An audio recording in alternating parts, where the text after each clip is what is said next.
தெளிந்த நல்லறிவு வேண்டும், திண்ணிய நெஞ்சம் வேண்டும், பல சிந்தனைகள் பயனுற வளர வேண்டும்.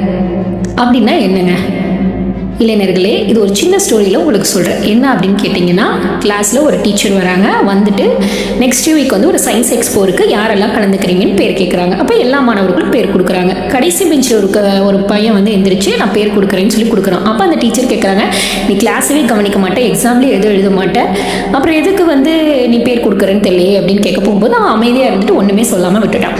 அதுக்கப்புறம் சயின்ஸ் எக்ஸிபிஷன் வந்து முடிஞ்சு ரிசல்ட் வெளிவருது. அந்த ரிசல்ட்டில் வந்து பார்த்தீங்கன்னா அந்த மாணவன் தான் முதல் பரிசு வாங்கியிருக்கான். இந்த டீச்சருக்கு ஒரே சர்ப்ரைஸ், என்னடா எப்படி இந்த பையன் வாங்கினான்னு சொல்லிட்டு கிளாஸில் போய் கேட்குறாங்க, நீ எதுவுமே பண்ண மாட்டியே, எப்படி முதல் பரிசு வாங்கின அப்படின்னு கேட்க போகும்போது அந்த பையன் சொன்னான், நான் எனக்கு வந்து கிளாஸை அப்சர்வ் பண்ணுறதுனா ரொம்ப பிடிக்கும். ஸோ எனக்கு பேப்பரில் எழுத வராது, ஆனால் நான் ப்ராக்டிக்கலாக என்னால் செய்ய முடியும்னு நினச்சேன். அதை வந்து நான் இங்கே செஞ்சு பார்த்தேன், எனக்கான ரிசல்ட்டும் கிடச்சிருச்சு அப்படின்னு சொல்லி ரொம்ப ஹாப்பியாகவும் கான்ஃபிடண்ட்டாகவும் சொன்னான். அப்போ தான் அந்த ஆசிரியர் நினைக்கிறாரு, இந்த இடத்துல தான் தெளிந்த நல் அறிவு வேண்டும்.